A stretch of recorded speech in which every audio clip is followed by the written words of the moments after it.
बोले भगवान महावीर स्वामी की, आचार्य कुंद कुंद स्वामी की, आचार्य गुरु विद्यासागर मुनि महाराज की।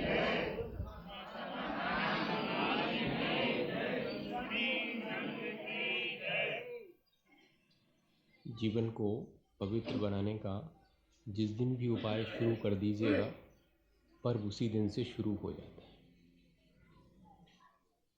आज से हमने शुरू किया है अगर जीवन को पवित्र बनाना, तो आज का दिन पर्व का दिन है। जो लोग और पहले शुरू कर चुके हैं उनके लिए पर्व तो बहुत पहले से ही चल रहा है। जो लोग आगे करेंगे उनके जीवन में भी पर्व आगे ही घटित होगा। तो जीवन की पवित्रता जब भी हमें प्राप्त करनी हो, पहले भूमिका बनानी आवश्यक है। आचार्य महाराज ने मुझे आज का पूरा वातावरण बिल्कुल वैसे ही लग रहा है जैसे कि आहार जी में सन 85 में आचार्य श्री के साथ जब चतुर्मास कर रहा था तब लग रहा था। ऐसा ही छोटा सा क्षेत्र और उस पर बैठे हुए हैं सब लोग, और उन्होंने पर्व के पहले ये कहा था कि भूमिका बनानी आवश्यक है। किसी अच्छी चीज़ को प्राप्त करना हो तो पहले अपना मन उस अच्छी चीज़ को बनाने के लिए, उसे रखने के लिए, जैसे किसी को अपने घर बुलाना हो तो ज़रा साफ़ सफाई करना पड़ती, कहाँ बिठा लेंगे ये तय करना पड़ता है। और जब भगवान को बुलाना हो तब तो और ज़्यादा ठीक ठाक जगह करनी पड़ती है कि भाई आएंगे तो कहाँ बिठा लें। इसी तरह जब अच्छाइयाँ हमारे भीतर आएँ तो उनको बिठाने के लिए भी अपने पास जगह होनी चाहिए। एक व्यक्ति ने हलवा बनाने की प्रक्रिया सीखी और बनाया भी उसने। उसमें केसर डालना थी, हलवा में केसर डाल के बनने वाला था। वो डाली उसने केसर, लेकिन जिसने प्रोसीजर बताया था उसने तो कहा था कि बहुत अच्छा बनता और बहुत बढ़िया सुगंध आती, लेकिन बना नहीं वैसा। तो उससे जाके पूछा कि तुमने जैसा प्रोसीजर बताया था वैसा हमने बनाया, केसर डाली थी, वजह डाली थी, फिर भी अच्छा स्वाद नहीं आया। बीच बीच में जो है खराब सी गंध आती रही। हुआ क्या? बोले लाओ जरा देखें डिब्बी किस में से डाली थी केसर। तो वो केसर की डिब्बी ला करके दी, तो उस केसर की डिब्बी में पहले हींग रखी हुई थी। तो उसमें से उसने डाली तो वो हींग की गंध तो आएगी उसमें। अब हम इसी तरह से अपने जीवन को पवित्र बनाना चाहें और विषय कषाय की जो दुर्गंध अपने भीतर है उसको नहीं कम करेंगे तो मानिएगा कितनी भी अच्छी चीज़ हमारे पास आएगी पर वो सारी की सारी उसके संपर्क से खराब हो जाए।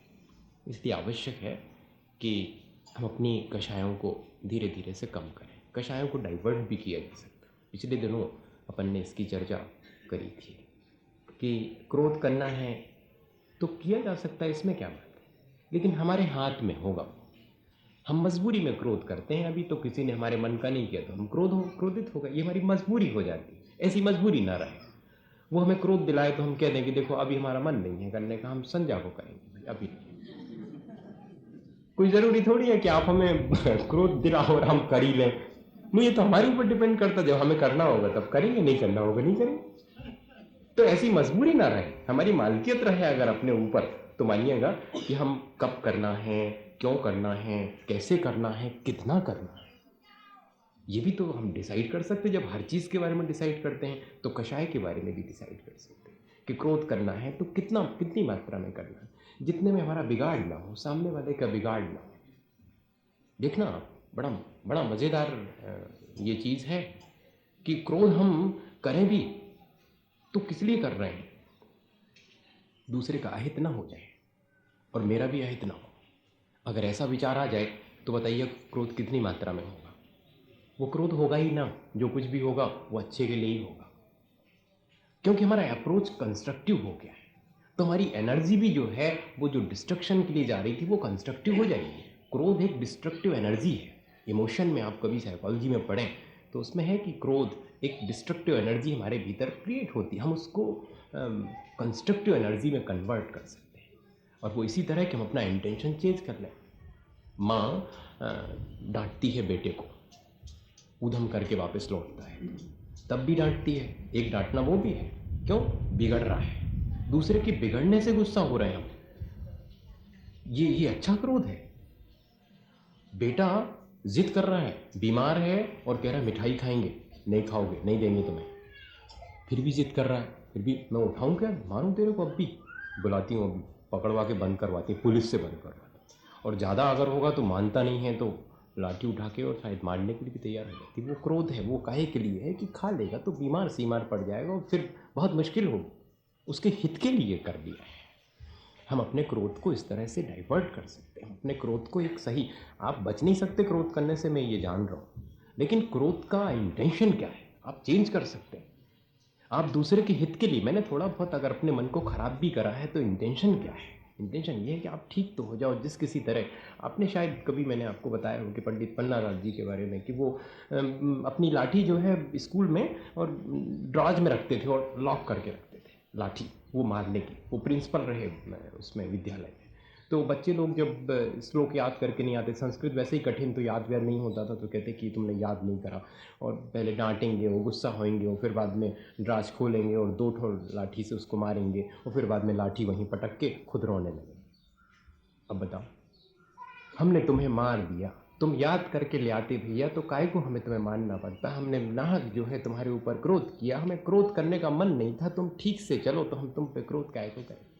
तो दूसरे के हित के लिए भी कई बार हम इस तरह की चीज़ करते हैं, वो फिर भी ठीक है, लेकिन दूसरे का अहित करने के लिए अगर हम अपनी कषायों का उपयोग करते हैं तो वे कषाएँ हमारा ही पतन करती हैं। हम दूसरे के अहित के लिए क्रोध इत्यादि ना करें। जब कोई हमें क्रोध दिलाता भी है तब हमारे अपने कर्म का उदय है। ये कर्म पूरब किए खोटे, सहे क्यों नहीं जीयरा, वसु क्रोध अग्नि बुझाए प्राणी, साम जल ले सी। उस समय समता धारण करें कि ये बाहर वाला तो सिर्फ निमित्त बन रहा है मुझे गुस्सा दिलाने में, मेरे ही भीतर कहीं कोई ऐसा अशुभ कर्म का उदय आ गया है, मैंने कुछ पहले किया होगा, उसको मुझे सहन करना चाहिए, अन्यथा ये तो अभी फिर से मुझे क्रोध कराने के लिए आ ही गया है, मैं और कर लूँगा तो मुझे कल के दिन फिर और ये संस्कार एक नया बन जाएगा। ऐसा विचार करने व्यक्ति अपने स्वभाव की ओर दृष्टि उसकी चली जाए। ये बाहर की जो वैभाविक स्थितियाँ हैं वो अगर उससे छूट जाए तो बहुत आसान है। और बाकी उपाय तो अपन जान चुके हैं कि क्रोध क्यों आता है और भी सारी चीज़ें। कषाय के बारे में एक चीज़ और अपन को जान लेनी चाहिए, और कुछ थोड़े से क्षमा के उदाहरण आपको बता दूं कि ऐसी स्थिति में भी लोगों ने क्षमा धारण की है। असल में महापुरुषों के बारे में, या कि कुछ ऐसे लोग जिन्होंने की विपरीत परिस्थितियों में भी क्षमा धारण की, वो अपने को याद आ जाए अगर उस समय, तो मुझे लगता है कि बहुत सहारा मिलता है। किसी का मैंने विपरीत परिस्थिति में क्षमा धारण करना, और अपन थोड़ी सी मुश्किल आ गई और फिर भी क्रोध कर बैठे, और अगर वो चीज़ याद आ जाए तो एक क्षण के लिए लगता है कि नाहक परेशान अपन हो रहे हैं। तो वो भी आपको मैं चाहता हूँ कि वो भी आपसे बात करूँगा। पहले ये समझ लें, एक जगह कहीं लिखा है, मैंने पढ़ा, अणथोवम बणथोवम अग्निथोवम कसाय थोवम। ऋण लो तो ऐसा लेते समय लगता है थोड़े ही सा तो ले रहे हैं उधार, घाव होता है तो लगता है छोटे ही तो है, मिट जाएगा। अग्नि कहीं एक आध भगुदर में दबी हुई हो, लगता छोटी सी तो है, कोई ज़्यादा नहीं है। लेकिन ये सब जो है छोटी होने के बाद भी इनको छोटी नहीं समझना चाहिए। कषाय थोवम चा, इसी तरह कषाय थोड़ी सी तो हमने करी है, ज़्यादा थोड़ी करी, और लोग तो और ज़्यादा करते हैं, हमने तो थोड़ी करी है। ऐसा कंपेयर नहीं करना, क्योंकि ये चीज़ें छोटी छोटी दिखाई पड़ती हैं लेकिन बाद में बहुत बड़ी हो जाती हैं। थोड़ा सा ऋण लो और हो सकता है कि ऋण चुकाते चुकाते ही पूरी ज़िंदगी चुक जाती है और ऋण पूरा नहीं हो जाता। और ये बाहर का ये वाला ऋण हो तो भी ठीक है भैया, पूरी ज़िंदगी में चुक जाएगा, लेकिन ज़िंदगी में एक बार अगर हमने कषाय का ऋण ले लिया तो उसको चुकाने में कई कई ज़िंदगियाँ लग जाती हैं। इसलिए इसको छोटा नहीं समझना। घाव छोटा सा हो जाए तुरंत उपचार कर लेना, वरना नासूर बनने में देर नहीं लगती, सड़ना शुरू हो जाता है और फिर बढ़ कर के पूरा पैर काटने लायक हो जाता है। इसी तरह अग्नि एक छोटी सी चिंगारी, संभव है कहीं पड़ी रह जाए और उसे ईंधन मिल जाए तो पूरे महल को भी जला के नष्ट कर सकती है। इसलिए इसी तरह ये कषाय है, इसकी तासीर समझ करके इसे छोटा नहीं मानना। क्रोध या कोई भी कषाय आती है, क्रोध पे हमारा ज़्यादा ध्यान चला जाता। असल में अगर इसका तंतु कहाँ से है ये देखें अगर, तो लोभ से शुरुआत होती है। अपनी बात मनवाने का लोभ, अपने मन का करवाने का लोभ, ये सारा लोभ धीरे धीरे जो है वो क्रोध में कन्वर्ट हो जाता है। हम लोभ कर देते हैं, फिर उसको ठीक करने के लिए थोड़ी बहुत मायाचारी करते हैं। जब मायाचारी पूरी नहीं होती है तो हमारे अहंकार को चोट पहुंचती, और जब अहंकार को चोट पहुंचती तो क्रोध आना शुरू। सब कषाएं एक दूसरे से ट्रांसफॉर्म हो करके और अल्टीमेटली क्रोध में जा करके कन्वर्ट होती है। पहले तो लोभ ही होता है, उसके बाद फिर क्रोध में आके कन्वर्ट होता है। हमें देखना चाहिए जिसका जितना कम लोभ होगा उतना कम क्रोधी होगा। ये आप अपने अनुभव से खुद देखेंगे, चाहे अपनी बात मनवाने का लोभ हो, चाहे अपने आपके जो भी अपन करते हैं उस सबको अपने अनुसार करवाने का मन हो। तो इस तरह से हम जीत सकते हैं, बहुत आसान है। डाइवर्ट कर सकते हैं क्रोध को, और ना हो इसकी भी हम कोशिश कर सकते हैं। पोस्टपोन भी कर सकते हैं, हम अभी नहीं करेंगे, हम फिर बाद में करेंगे, ऐसा भी कर सकते हैं। और अगर कोई हमें क्रोध दिलाता है तो हम ये विचार कर सकते हैं कि बेचारा गरीब आदमी है, इसके पास एक अच्छा मीठा सा शब्द भी नहीं है, इसके पास जैसा है वैसे ही तो देगा। हम क्या कर सकते हैं, अगर किसी ने एक बुरी बात कह दी तो हम उस समय ये विचार कर सकते हैं कि इसके पास अच्छी बात नहीं थी इसलिए इसने बुरी दी, जो जो दे वो रख लेना चाहिए। एक बार ऐसा हुआ, बुद्ध के साथ ऐसा हुआ, वो घटना आपको सुनाऊँ। ये लग की सुनाया करते हैं, वो घटना शायद सुना चुके हैं, वो बुद्ध वाली, उसकी क्षमा वाली। हाँ, नहीं सुनाएंगे, चलो तो सुना ही देते हैं। हाँ, तो क्या हुआ एक बार कि एक व्यक्ति बुद्ध के पास आया। बहुत दिन की बुराई होगी, रहती है बुराई तो बहुत दिन तक चलती है। और फिर ऐसे व्यक्ति से बुराई जो कि उस बुराई का जवाब भी नहीं देगा, ऐसे व्यक्ति से बुराई मोड़ ले ली। तो बुद्ध के पास आकर के गालियाँ वालियाँ दी, तो उन्होंने कुछ नहीं कहा। अब जब बहुत सारी गालियाँ दे लीं, अब कुछ भी नहीं बचा देने के लिए, सामने वाला रिटर्न ही नहीं कर रहा, रिटर्न करे तो फिर से दें। और अगर हम एक बात कहें और आपस में दो कहो तो फिर हमें मौका मिलता है कहने का। और अपने मन से कहते चले जा रहे हैं, उसने कुछ नहीं कहा, बुद्ध ने चुपचाप बैठे मुस्कुराते रहे। अब जब चुप होने लगा तो उसके मन में आया कि क्या करूं, अब लास्ट मोमेंट में इस आदमी ने कुछ भी नहीं कहा तो थूक दिया। गुस्से का एक्सट्रीम हो गया, थूक दिया बुद्ध के ऊपर। तो बुद्ध ने आसानी से जो है पहुंच लिया और बड़े प्यार से कहा कि कुछ और तो नहीं कहना, कुछ और तो नहीं कहना, श्रेष्ठ रह गया हो। तो आनंद तो तिलमिला गए, आनंद उनके शिष्य थे बुद्ध के, वो तिलमिला गए। वो व्यक्ति थूक करके वापस लौट गया, आनंद से रहा नहीं गया। आनंद ने कहा कि आपको गुस्सा नहीं आया, उसने इतनी गालियाँ दी। तो बुद्ध ने कहा कि आनंद, कोई हमें कुछ दे और हम ना लें तो बताओ आनंद, वो किसके पास रहता है? जिसने दिया था उसी के पास ना, मैंने लिया ही नहीं। उसने दिया था, मेरे काम का नहीं था, मैंने नहीं लिया, मेरे काम का होता तो रख लेता। आनंद को बड़ा आश्चर्य हुआ, लेकिन वो आश्चर्य उससे भी ज़्यादा हुआ दूसरे दिन। वो आदमी वापस लौटा दूसरे दिन सुबह सुबह और बुद्ध के चरणों में क्षमा मांग रहा था। उसको अपनी ही गालियाँ चुभती रहीं सारी रात कि मैंने उसको गाली दी, ऐसे आदमी को जिसने कुछ भी नहीं कहा, और फिर मैंने उसमें थूक भी दिया तब भी उसने कुछ नहीं कहा। अब वो गालियाँ रिटर्न हो गई थी ना, बुद्ध ने दी नहीं थी तो उसी के पास रह गई थी, वो उसी को चुभती थी। तो जाकर के क्षमा मांगना शुरू की।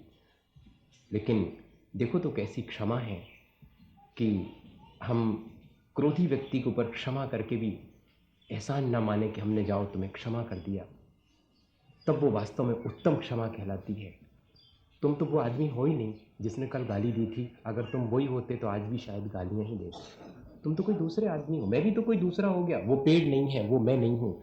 A man can not step in river twice. दो बार एक ही आदमी एक नदी में पैर नहीं रख सकता, क्योंकि बहुत पानी बह गया। और वो आदमी भी अपनी कितनी सारी पर्यायें, उस एक बार पैर रखने के बाद दूसरी बार जब रखेगा तब तक कितनी पर्यायें उसकी गुजर गई और कितना पानी उसमें से बह गया।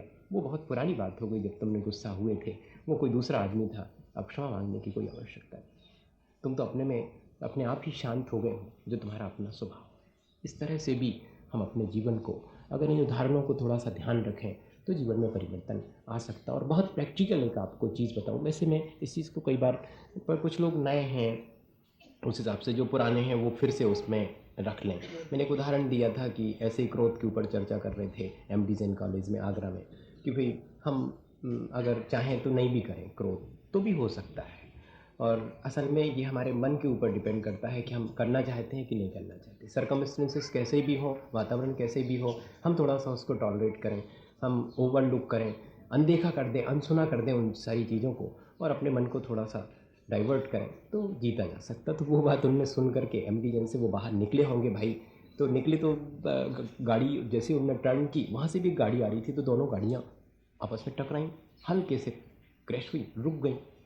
तो बोले, मुझे जिस व्यक्ति ने सुनाया उन्होंने कहा कि मुझे थोड़ा सा गुस्सा आया कि ये आदमी ठीक से नहीं चलता। फिर अचानक जो है आपकी बात याद आई। मुझे क्रोध के ऊपर मैं सुन के ही तो लौट रहा था, तो मुझे वो वाला किस्सा याद आ गया कि अरे इसमें क्या बात है, हो सकता है। तो बोले, मुझे किस्से की वजह से मुस्कुराहट आ गई मेरे मुंह चेहरे पे। तो मैंने देखा सामने की कार वाला भी जो है थोड़ा सा मुस्कुरा दिया, मुझे मुस्कुराते देखकर वो भी मुस्कुरा दिया। अब तो बात जो है, नहीं तो गुस्सा आने में देर नहीं लगती थी दोनों मुस्कुरा दिए। तो बोले, मैंने हाथ बाहर निकाला कि आप निकाल दीजिए, उसने भी हाथ बाहर निकाला कि आप आगे निकाल लीजिए। फिर दोनों अल्टीमेटली 5 मिनट तक खड़े रहे, दरवाज़ा खोल के। दोनों ने एक दूसरे से बड़े उससे पूछा कि आज एक बहुत छोटी सी घटना ने, और हम हो सकता है कि दरवाज़ा खोल के और आपको कुछ ना कुछ चोट पहुंचाते आपस में, लेकिन हमारे मन में ऐसा क्या हुआ। और बड़े शांति से ये इतनी छोटी सी, ये इतनी बड़ी घटना संभव हो सकती थी। ऐसे हम डाइवर्ट कर सकते हैं, बहुत छोटी छोटी सी हम वातावरण को हल्का बना दें। कोई सामने वाला क्रोध कर रहा है तो हम हल्का उसको डाइल्यूट कर दें। अपन लोग क्या करते हैं, और ईंधन डाल देते हैं उसमें, तो ईंधन डालेंगे तो आग और भड़केगी। तो कोशिश करिएगा। एक और उदाहरण मैं आपको सुनाऊं। वो था, बच्चों ने पढ़ा होगा स्कूल में, बस 2-3 मिनट और फिर ख़त्म करता हूँ। बच्चों ने स्कूल में पढ़ा होगा कि एक लड़का खेल रहा था बगीचे में, आम के बगीचे में, और वो आम तोड़ रहा था, पत्थर फेंक करके तोड़ रहा था। अब उसको नहीं मालूम कि कब राजा साहब वहाँ से निकले और कब वो पत्थर उसका तोड़ आम के लिए फेंका था, राजा साहब के ऊपर गिरा। तो सैनिक दौड़े, उन्हें पकड़ के लाओ उसको जिसने कि वो पत्थर फेंका है। राजा साहब के सिर पे गिरा पत्थर और पकड़ के लाए। तो वो तो चुपचाप बेचारा हड़बड़ा रहा था कि अब क्या होने वाला है। तो कहा कि तुमने पत्थर फेंका था? कहना, हाँ साहब पत्थर फेंका था। तो काहे के लिए फेंका था? हमने आम तोड़ने के लिए फेंका था पत्थर। तो वो राजा साहब के ऊपर गिरा है, हो सकता है गिरा हो, तो तुम्हारे लिए जो है जाओ दंड दिया जाता है। तो उसको दंड वंड सुना दिया। दंड सुनाने के बाद भी वो मुस्कुराने लगा। तो सैनिक बड़े परेशानी में, राजा भी एक बार सख्ती में आ गया कि इतना बड़ा दंड सुना दिया इसको, इसके माता पिता रो रहे हैं, फिर भी ये लड़का हंस रहा है। तो उन्होंने पास बुला के पूछा कि क्यों बेटे, हंसते क्यों हो? बोले, कुछ नहीं, मैं तो ये सोच रहा था कि ये मेरे राजा नहीं हो सकते। मैंने पत्थर फेंक के मारा था एक पेड़ को, उसने तो मुझे पका हुआ आम रिटर्न किया, और इतने बजे राजा को अगर पत्थर लग गया तो उसने मुझे दंड दिया। बड़ा अजीब है ये। कहते हैं राजा है, राजा कैसे हो सकता है? जब पेड़ मीठा फल दे सकता है तो राजा को तो और ज़्यादा मीठा फल देना चाहिए था एक पत्थर लगने के बाद में। तो उसकी छोटी सी बुद्धि थी, अपन उस छोटी सी बुद्धि को तौलें तो अपन इतने बड़े होने के बाद भी ऐसी इस घटना से शिक्षा ले सकते हैं कि अगर कोई हमें कुछ क्रोध दिलाने वाली बात भी करता है तब भी हमें रिटर्न क्या करना है, उसको क्या क्रोध ही रिटर्न करना है, तो फिर हमने और उसमें क्या फ़र्क हुआ। और हम कोई अच्छा ही रिटर्न करते हैं तो शायद उसके जीवन में भी शांति आएगी और हमारे जीवन में तो शांति रहेगी। ऐसा सब सोच करके और अपने जीवन को परिवर्तित करने की कोशिश करिएगा। नमोकार मंत्र तो अपन संडे को ही किया करेंगे, आज मेरा गड़बड़ भी है थोड़ा सा। तो ऐसी भावना के साथ में अपन कि हमारे सबके जीवन में विशुद्धि आवे, परिणामों में निर्मलता आवे।